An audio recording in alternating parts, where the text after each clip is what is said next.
Imagine you are a professional designer working at a major tech company back in, say, 2015. Oh man, the dark ages. Right, the absolute dark ages. You've just spent, I don't know, 40 grueling hours crafting the absolute perfect interface for a new mobile app. Every shadow, every gradient. Exactly, meticulously placed. And now you need to get feedback from your team. Which is where the nightmare actually begins. It really is. To do that, you have to export like 50 individual static image files, Yeah, I remember that. compress them into a massive ZIP folder, draft this huge email to your product manager, copywriter, your lead developer, and hit send. And then you wait. And you just wait. 3 days later, you receive a sprawling, total disorganized spreadsheet in return, filled with vague notes like, can we make the blue on screen 4 a little more energetic? Energetic? What does that even mean? Right. Or they're like, the text in the main header doesn't fit anymore, I changed the wording. So now you have to play detective.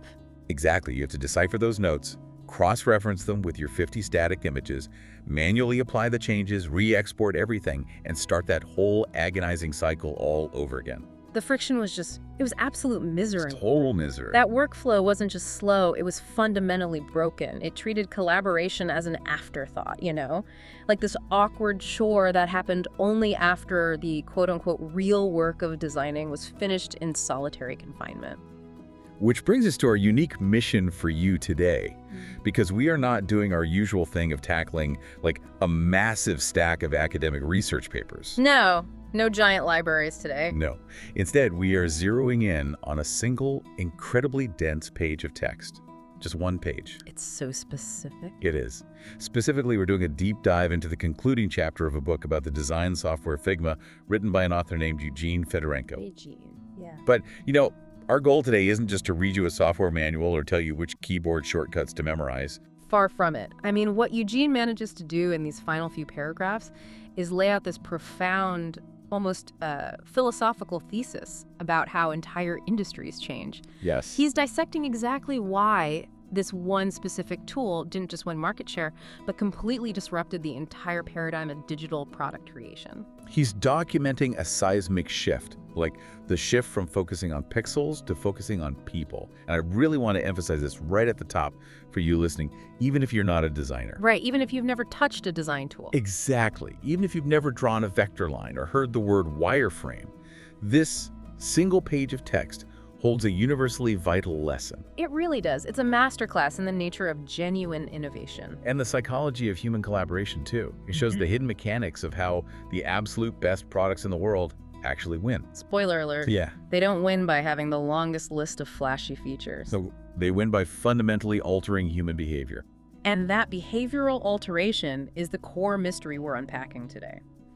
We're going to deconstruct Eugene's final thoughts piece by piece to understand the architecture of this disruption. Because the exact pattern he observed happening in the insulated world of graphic design is the exact same blueprint for how any industry gets turned upside down. Finance, healthcare, education. Media. The moment someone successfully removed the artificial barriers between human beings, everything changes. Absolutely. So let's start right where Eugene starts his conclusion, because he makes this rhetorical move that I found incredibly disarming. Yeah, he doesn't open with a victory lap. No, he opens with a confession. He openly admits to his reader that when he first started looking for an alternative to a software called Sketch, Which was the undisputed heavyweight champion at the time. the absolute industry standard, he admits he didn't take Figma seriously at all. He looked at it, shrugged, and completely dismissed it as a toy. I love that he starts there.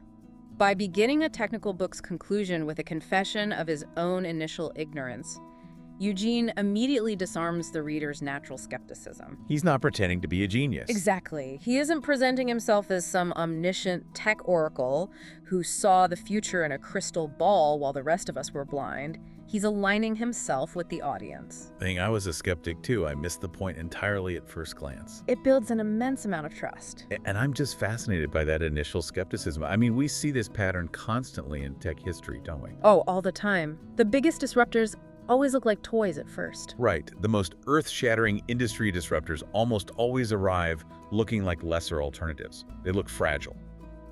But why did Eugene, a seasoned professional literally writing a book on the subject, fall into that trap? That's the million-dollar question. Why couldn't he just look at Figma's website, read the list of what it could do, and instantly understand its potential? Well, to understand his blindness, you have to understand the deeply ingrained psychology of professional software users at that time. Okay, unpack that for me.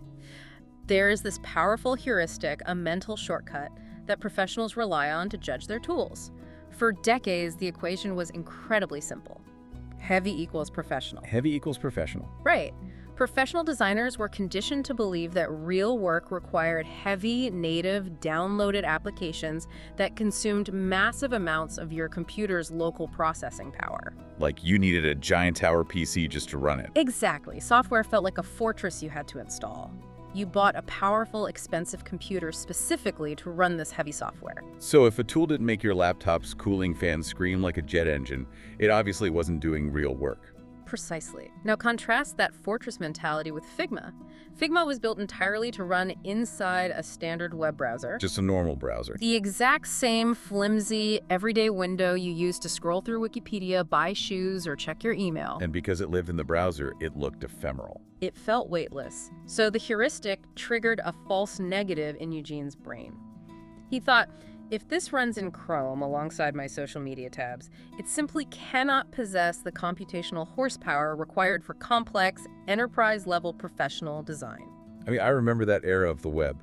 The idea of running a high-fidelity, infinite canvas rendering engine in a browser sounded completely absurd. It was laughable. It's like someone telling you they built a commercial airliner, but instead of jet engines, it's powered by a couple of AA batteries. That's a great analogy. You wouldn't even bother looking at the blueprints. You'd just laugh. And Eugene literally writes, quote, "I realized the huge potential of the app only after spending some time with it." He couldn't intellectualize the disruption. Right, he had to physically touch the tool to break his own prejudice. And that physical experience is the only cure for paradigm blindness. But what's really interesting is how the author uses his own journey from skeptic to believer to frame a much larger industry validation. He points out that Figma wasn't just a quirky alternative, it was the vanguard of a completely new generation. And the evidence he provides to prove this is incredibly compelling. He doesn't just quote Figma sales numbers, right? No, not at all. He doesn't use their marketing materials either. He points directly at the panic of their competitors. Oh, right. He mentions specific tools that came later, like Framer X and InVision Studio. Exactly. He notes that those tools and others scramble to follow Figma's lead by moving their own architectures into the browser. Which is a monumental detail. It really is, because validation of your product rarely comes from your own press releases. Never. True validation happens when your fiercest, most entrenched competitors look at your seemingly ridiculous toy and suddenly abandon their own established roadmaps, panic, and try to rebuild their entire product from scratch just to copy your underlying architecture. It's the ultimate concession. It really is. Eugene is essentially saying, look, I thought it was a joke, but then the entire rest of the billion-dollar industry had to completely pivot to the web just to survive the threat. It proves his original thesis that true innovation always feels counterintuitive. Right. If a new product makes perfect, obvious sense to every incumbent player on day one, it isn't a revolution. It's just a slight iteration. It's a 5% improvement on the status quo. And the status quo is native desktop apps guarded by gatekeepers. Figma declared that the future belonged to the browser. They absorbed the initial ridicule from veterans like Eugene, held their ground, and ultimately forced the entire global market to play on their turf. Which leads us to a massive revelation in his text. Because once Eugene broke through his own bias and accepted the browser-based reality, he realized something terrifying for the old guard. Oh, this part is brilliant. He realized that the entire tech industry was obsessing over the completely wrong metrics for success. He completely redefines what makes software valuable. This section of his conclusion is where his analysis cuts the deepest, I think. He makes a definitive, almost surgical statement, separating the perceived value of the software from its actual structural value. Yeah, he explicitly lists the things that are not Figma's true strength. Which is such a bold move. It is. He writes that the moat, the defensive wall that protects the business, is not in powerful design components. It is not in having shareable visual styles. It is not in having slick presentation and prototyping tools. Think about the audacity of that statement. He is deliberately listing the exact features that traditional software companies would plaster across massive billboards in Silicon Valley. Right, those are the bullet points you put on the back of the box. Exactly. The flashy tools, the things that demo well on a stage. And he just swaps them away as irrelevant to their ultimate success. He bluntly states that any of those specific features could be easily copied or even improved upon by rival apps. He calls them out as a false moat. A false moat. That is such a powerful phrase. Because he is exposing a harsh economic reality of modern software development. In today's landscape, a feature is fundamentally a commodity. Right. If you hire a team of brilliant engineers to build a groundbreaking new way to draw a vector curve or a magical new button that instantly organizes color palettes, your celebration will be short-lived. Because someone else will just steal it. Exactly. A well-funded competitor sitting in another office building can deconstruct your feature, understand how it works, and build the exact same thing, perhaps a slightly faster version of it, by next Tuesday. You cannot build a durable legacy on a foundation of easily clonable utility. You really can't. To make this concrete for you listening, think about a fiercely beloved local coffee shop in your neighborhood. Okay, I like this. The specific items on the chalkboard menu, the vanilla latte, the avocado toast, the sourcing of the beans, those are features. Right. A corporate chain can open up directly across the street, literally copy the exact menu, buy the exact same beans, and maybe even sell the coffee 50 cents cheaper. Totally. If the only value the local shop provided was the physical liquid in the cup, they would go out of business instantly. But they don't. Why not? Because the corporate chain cannot clone the barista who knows your dog's name. They cannot clone the regulars who gather there every Sunday morning. They cannot clone the intangible sense of belonging. The coffee is just the excuse to be in the room. The community is the actual product. That is a perfect parallel, and Eugene applies that exact logic to digital tools.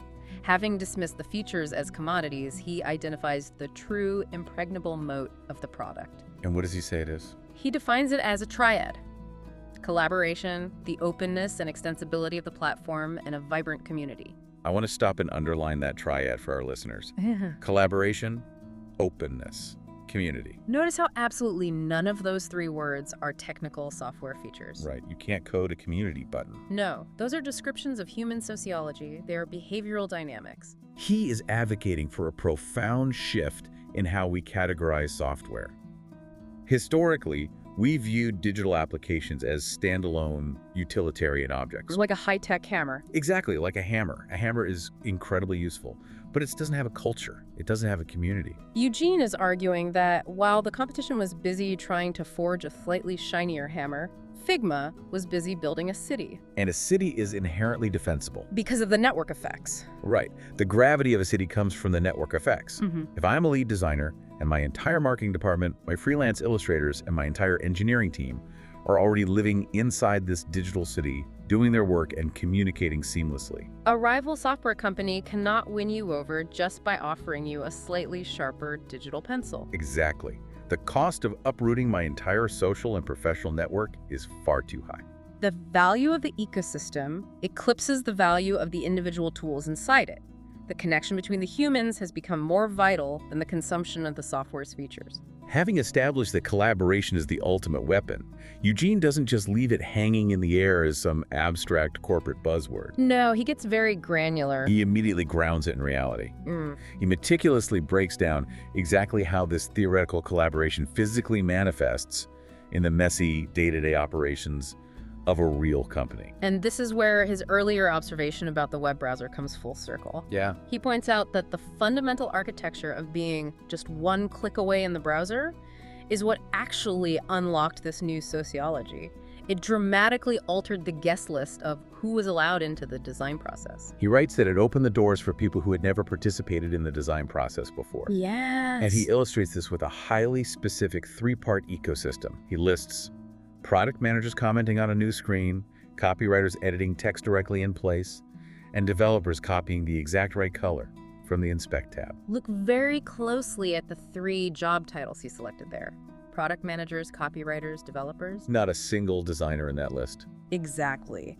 He is concluding a dense technical book dedicated to mastering a professional design application, and his culminating celebration focuses entirely on how the software empowers non-designers. It's complete inversion of traditional power dynamics. It really is. Let's go back to the nightmare scenario I described at the very beginning of this deep dive. In the old native software world, the designer was the ultimate gatekeeper. They held the sacred heavy source file hostage on their local hard drive. They were the high priest. If a product manager just wanted to check the progress of a screen, they couldn't just look. They had to ask the priest for permission, wait for an exported artifact, and view a dead, static image of the work. Because that old process was suffocated by intentional friction. Intentional friction, yeah. To view a living file, a non-designer would historically have to clear massive hurdles. First, they would need the company to purchase a very expensive license just for them to look. Which companies hated doing. Of course. Then they would have to endure a massive software installation. They had to worry about whether they were on a Mac or a PC. Oh God, the Mac versus PC compatibility nightmare. Exactly. And even if they got the program open, they would likely need specialized training just to figure out how to pan across the canvas without accidentally deleting a crucial layer. It was literally like demanding your accountant get a commercial pilot's license just so they could look at the radar screen in the cockpit. That's hilarious, but it's true. The friction kept the door firmly locked. But by moving the entire application into the browser, that heavy iron gate evaporated. When Eugene emphasizes the phrase, just one click away, he is talking about the total ruthless elimination of friction. The URL is a universal language. Exactly. It requires no installation, no specialized hardware, no training. Everyone on planet Earth knows how to click a blue link. Let's dissect the 3 specific roles he mentioned, because they paint a vivid picture of what happens when that friction dies. First, he mentions product managers commenting on a new screen. We touched on the old email feedback loop, but what does the new browser-based loop actually look like? It's all about spatial context.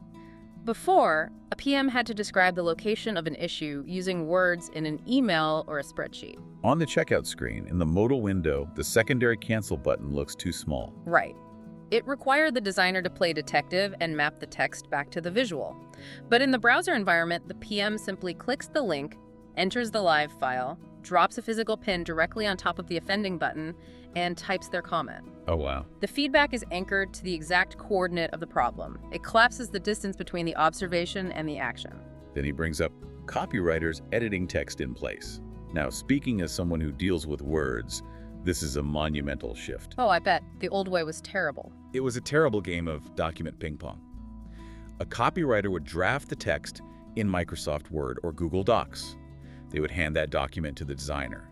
The designer would copy-paste the text into their layout. And it never fit. Never.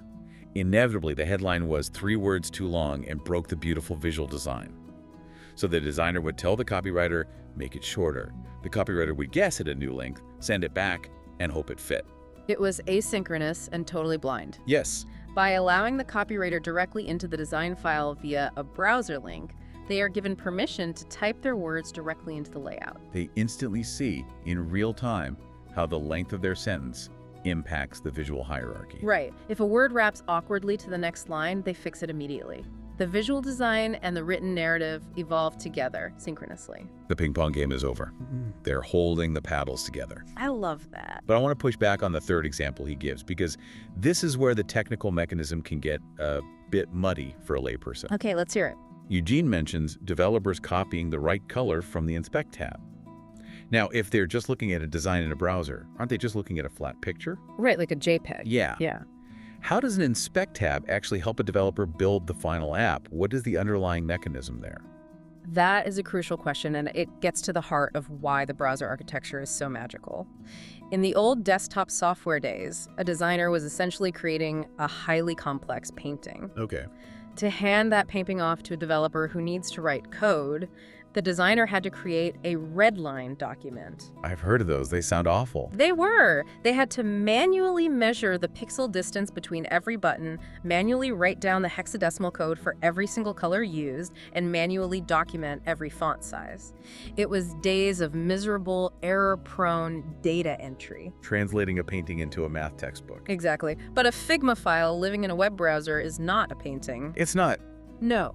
Because it lives on the web, the tool is fundamentally rendering the visual design using the same underlying logic, HTML, CSS, spatial coordinates, that the developer will eventually use to build a real website or app. Wait, really?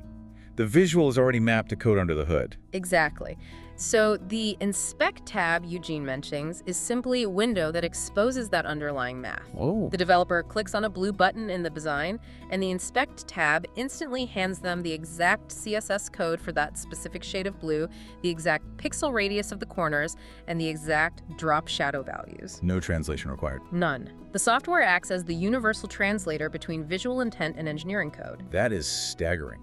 When Eugene summarizes this entire section by saying it was never easier to work together, he isn't just throwing out a nice platitude. He's stating a technical fact. He is defining the ultimate structural victory of the platform. The triumph isn't that the digital shadows look 5% more realistic. The triumph is that the human beings, the strategists, the writers, the builders, are finally standing inside the same room, speaking the same native language at the exact same time. But, throwing open the doors to all these different collaborators creates a new problem. What's that? If you invite everyone into the room and the room only has one set of generic tools, people are going to get frustrated. Because a copywriter needs different tools than a developer. Exactly. And this challenge leads Eugene directly into the next pillar of his conclusion: how the platform allows users to bend the environment to their own will. Right.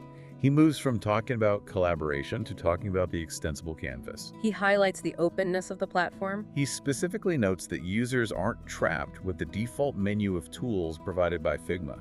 They can build their own solutions. He mentions they can replace missing functionality with plugins. Yes, write internal plugins to solve highly specific team problems and even hook the platform up to their broader databases. What we are seeing here is the author praising an incredibly rare trait in the tech industry: corporate humility. Corporate humility. That's an oxymoron if I've ever heard one. Usually, yes. I mean, think about the ego of a typical massive software company. They build a walled garden. They think they know best. They believe their internal product managers know exactly what every user on Earth could possibly need. They deliver a closed system and say, "Here is our perfect tool. You must adjust your workflow to match our software." But the reality is, no software is perfect for everyone. It's mathematically impossible. Exactly. The daily workflow of a team designing like a vibrant animated mobile game for teenagers is fundamentally different from the workflow of a team designing a high-security, text-heavy dashboard for corporate banking. They need completely different instruments. Eugene recognizes the strategic genius of admitting that limitation.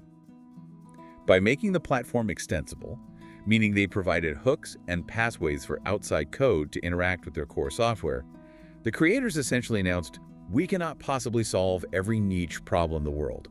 So we are going to give you the raw materials to build your own solutions." That's right. It makes me think of buying a house. Okay. Imagine buying a home where the architect refuses to let you change anything. They dictate where the walls are, what color the trim is, and where the furniture must go. Oh.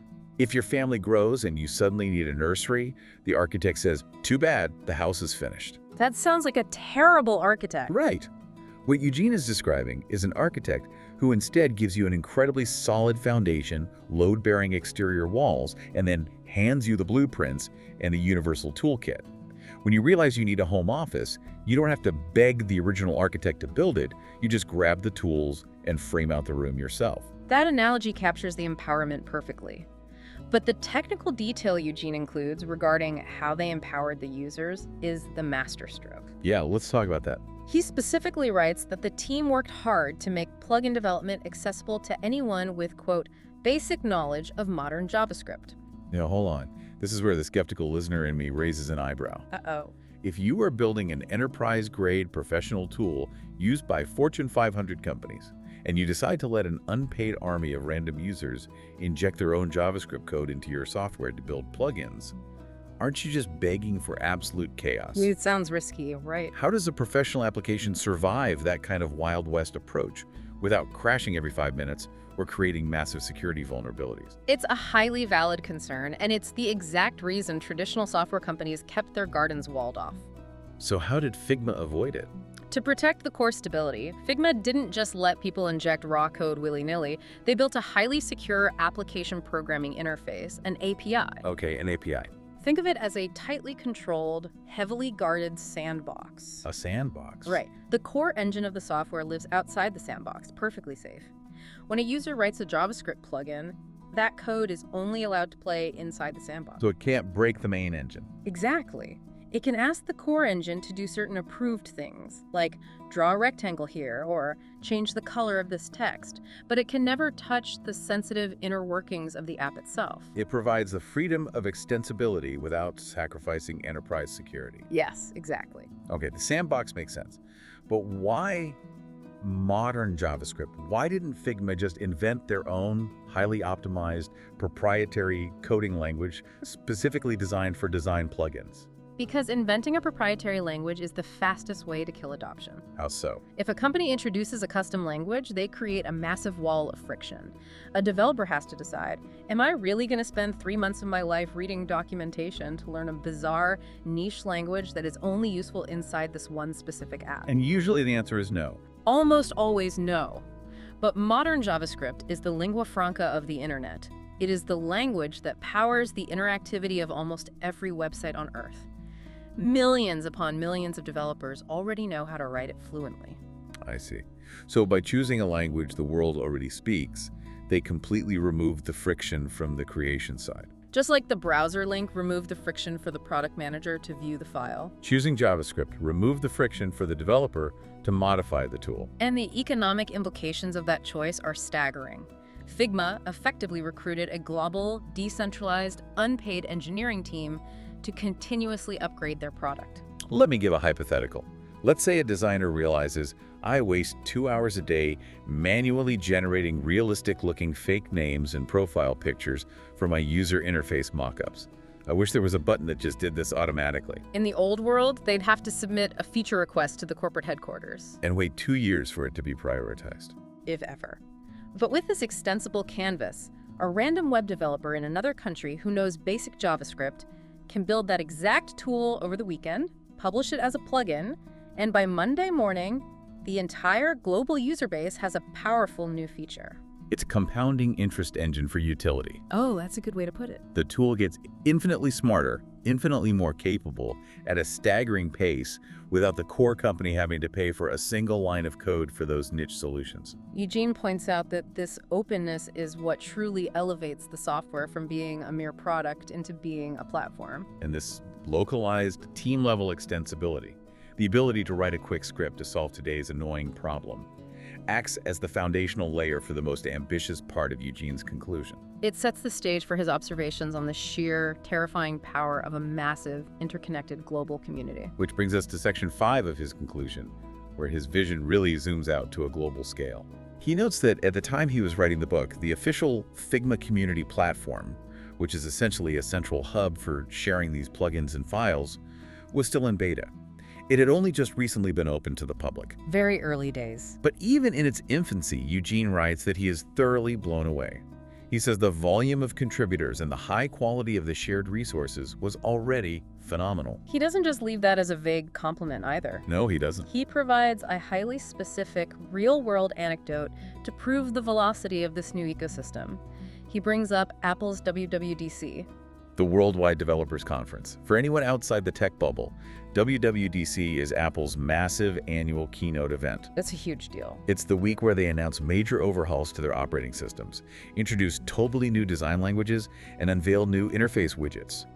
When Apple changes how an iPhone screen looks, the entire tech industry has to react instantly to make sure their own apps match the new aesthetic. And Eugene observes a fascinating phenomenon here. He writes that literally the day after Apple's keynote presentation, multiple incredibly detailed iOS 14 UI kits and interface widgets had already been meticulously built and shared by the community on the platform, entirely for free. Let's pause and unpack the gravity of that timeline. Yeah, let's. What was the historical alternative? Before this community existed, what actually happened the day after an Apple keynote? Pure redundant misery. Redundant misery. Truly. Historically, if Apple announced a new design system with new translucent menus and rounded buttons, every major design agency and tech company on Earth would have to assign a senior designer to sit in a room for 2 weeks and meticulously recreate every single one of those new Apple components from scratch. By eye. Yes, by eye, just so their team could have accurate building blocks for their own mock-ups. Thousands of designers around the world all sitting in isolation doing the exact same tedious manual labor at the exact same time. It has an astonishing waste of human potential. It really was. But in Eugene's anecdote, that redundant labor is obliterated. Because the platform is open. And because a culture of sharing had taken root, a tiny handful of highly motivated, obsessive individuals decided to pull an all-nighter. They did the tedious work once, perfectly. And instead of hoarding it, they uploaded it to the community tab. The next morning, millions of designers woke up, searched the database, and instantly dragged and dropped the brand new Apple ecosystem into their own files. That anecdote is Eugene's undeniable proof that no centralized corporate entity can ever match the velocity of a decentralized, passionate crowd. The crowd will always win. Always. And observing this incredible speed leads Eugene to state his ultimate grand hope for the platform. He writes explicitly, "I'm looking forward to the future where Figma becomes the GitHub of design and we can reuse and build on top of each other's work." That specific phrase, the GitHub of design, is arguably the most critical metaphor in the entire text. I agree. It requires us to understand what GitHub actually represents. Right. GitHub is inherently a platform for software engineers. It's the massive online repository where coders store their code, track the history of changes, and collaborate on software projects. But what does invoking that specific programmer's tool actually mean for someone whose day-to-day workflow revolves around visual layouts, typography, and color theory? Why make that leap? Because GitHub implies much more than just a storage locker for files, doesn't it? Exactly. It implies a deeply rooted culture, specifically the culture of open-source software. Open source. In the engineering world, the concept of reinventing the wheel is viewed as a cardinal sin. If a software engineer needs to build a secure login screen for a new website, they do not write the complex cryptographic security protocols from scratch. They go to GitHub. Right.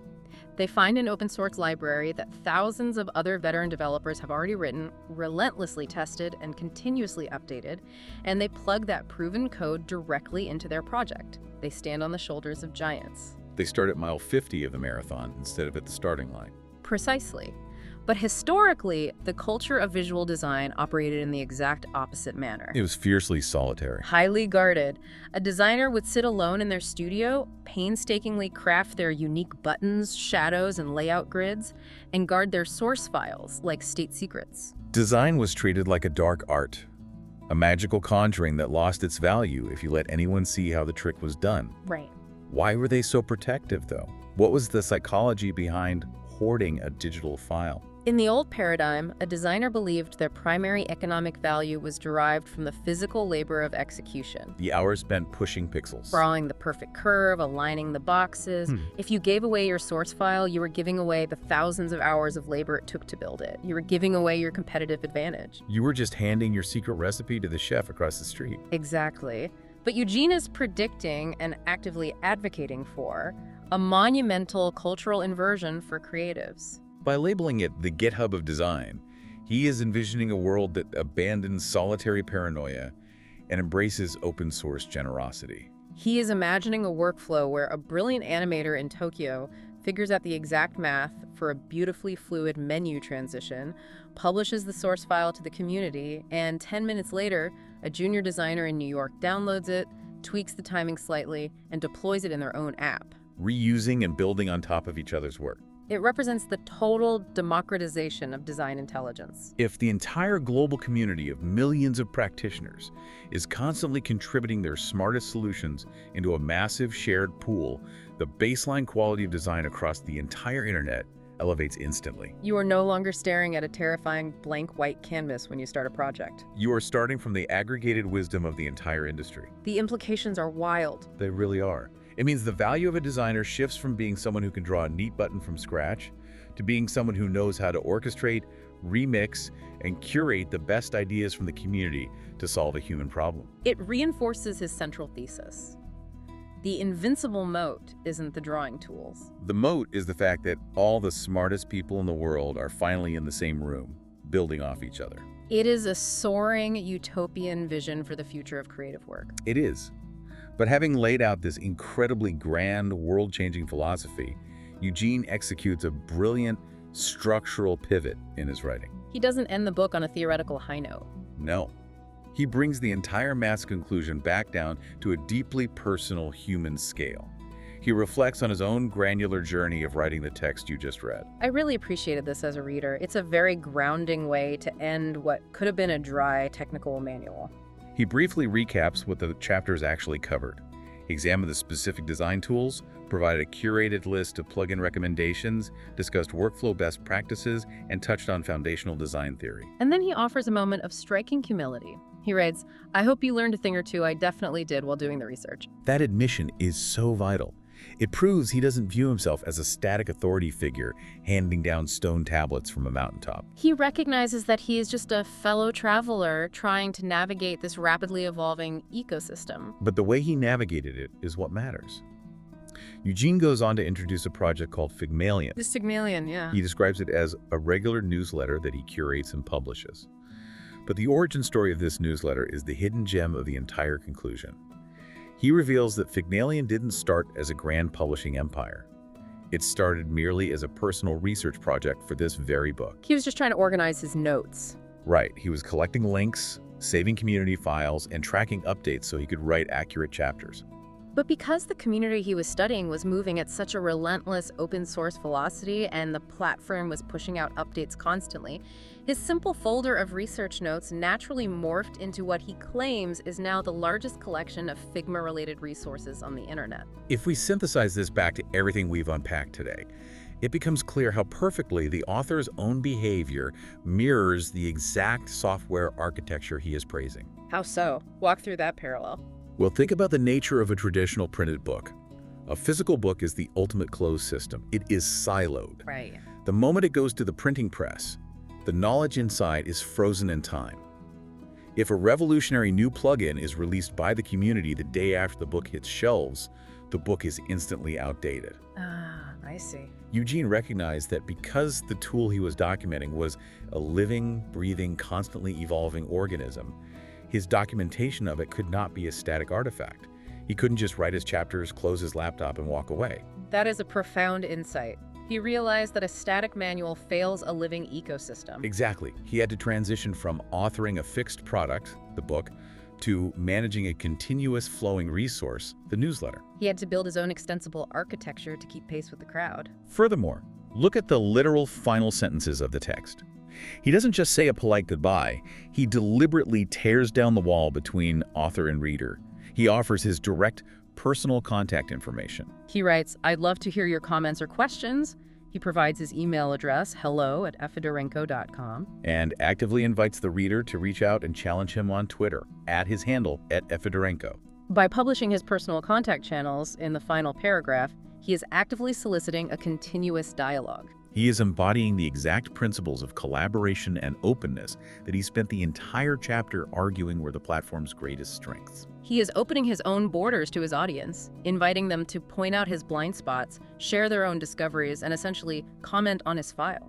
He transitioned from being a solitary observer of the network into becoming an active node within the network itself. It is an incredibly poetic execution of his own thesis. You cannot simply theorize about the raw power of an open community. To truly understand it, you must actively participate in it. You must make yourself vulnerable to the crowd. So, as we zoom out and bring this deep dive to a close, let's distill Eugene's ultimate message. What we have uncovered by forensically analyzing this single page of text is far more than a software review. It is a masterclass in pattern recognition for the future of work. Eugene's conclusion serves as a warning and a roadmap. He is telling us that the tools, the platforms, and the companies that will dominate the future are not necessarily the ones with the sharpest technical edge or the longest feature list. The victors will be the ones that fundamentally restructure human connection. The ones that ruthlessly hunt down and eliminate friction from our daily workflows. They are the tools that boldly open their heavily guarded doors to the non-experts. The platforms that welcome the project managers, the writers, the strategists, and the developers into a shared space that used to be the exclusive domain of isolated specialists. And most importantly, they're the tools that cultivate an environment where a community is incentivized to build upon itself. They force an entire industry to abandon the paranoia of solitary protection and embrace the staggering velocity of open-source generosity. They force the shift from pixels to people. From pixels to people, that is the true disruption. And that leaves us with a lingering, somewhat provocative thought for you to mull over as you go about your week. We've just spent an hour dissecting how visual design, a field historically defined by strict gatekeeping, localized software, and the myth of the solitary genius, was completely revolutionized by becoming frictionless, instantly collaborative, and open source within a simple browser tab. The pattern has been proven. The question is, where does it strike next? Think about your own industry. What other traditionally siloed genius and electrum professions are ripe for this exact same communal disruption? Could the immensely complex world of music production and audio engineering move from massive, multi-terabyte studio hard drives into a frictionless web environment? Where a drummer in London, a lyricist in Tokyo, and a producer in LA are all manipulating the same waveform in real time. What about the massive files of feature film editing? Or what about the traditionally solitary, agonizing act of writing a novel? The moment the friction of collaboration is removed, every single creative and technical endeavor is vulnerable to this paradigm shift. The walls will come down. Keep your eyes wide open for the next entrenched industry to be flipped completely upside down. Because as Eugene Fedorenko taught us today, the most massive, world-altering revolutions almost never look like revolutions at first glance. Sometimes the thing that completely rewrites the rules of human collaboration is hiding right in plain sight. Disguised as just another lightweight tab in your web browser.